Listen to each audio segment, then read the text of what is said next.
I remember the sound of my skull hitting the step, a dull crack, then darkness swallowing me whole.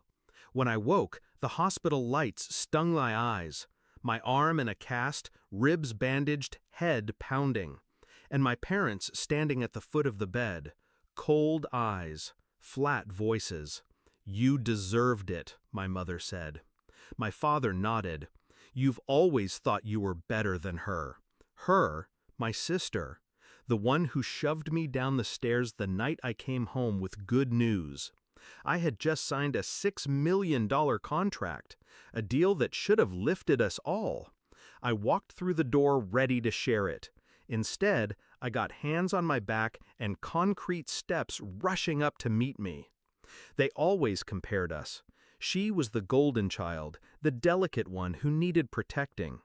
I was the mule. Work harder, give more, don't complain. When I got scholarships, they said I was lucky. When she failed classes, they said she's sensitive. When I sent money home, they called it my duty. When she wasted theirs, they called it her right. And still, I stayed. Still, I gave, because I thought love could be earned.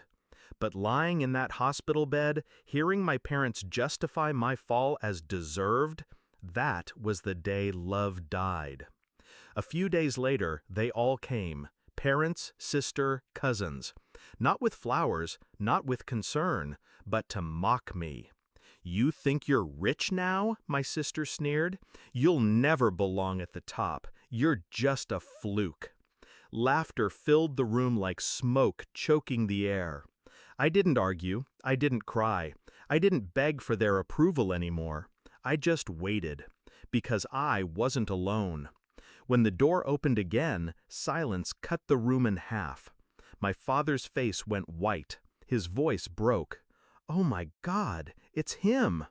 The man who stepped in wasn't family, not by blood, but he was power, my new business partner, a man whose name made headlines, whose signature turned investments into empires. He looked at me, not as a broken son, not as a fallen sibling, but as an equal. And then he looked at them.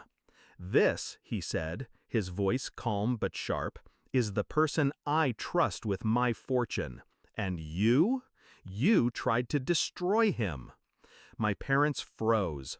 My sister's smirk cracked.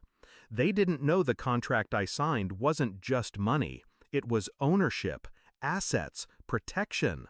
I had placed my future in hands stronger than theirs could ever be. And now, every cruel word, every betrayal, every stolen year of my loyalty, it was debt coming due. I leaned forward in the hospital bed, my voice steady. For years, I gave everything to this family: money, time, love. You told me I was never enough, so I became more than you could imagine. And now? I gestured to my partner beside me. Now, I don't need you. The confrontation unraveled fast. My father stammered about misunderstandings. My mother begged, her tone dripping false sweetness. My sister tried to spin the push as an accident, but their voices grew smaller, weaker, until they were drowned out by the truth standing beside me. For once, I didn't have to prove myself. The world already saw my worth. They were the ones exposed. I cut them off with one final sentence: "Leave. You've taken enough." And for the first time in my life, they obeyed.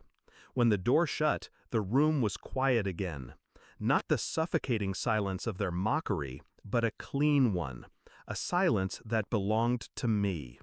I thought revenge would feel like fire, burning, consuming, but it felt like ice, calm, controlled, certain.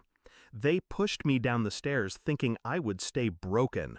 Instead, I rose higher than they could ever reach. Now, when I close my eyes, I don't see their sneers. I see the contracts, the signatures, the empire I'm building brick by brick, without them.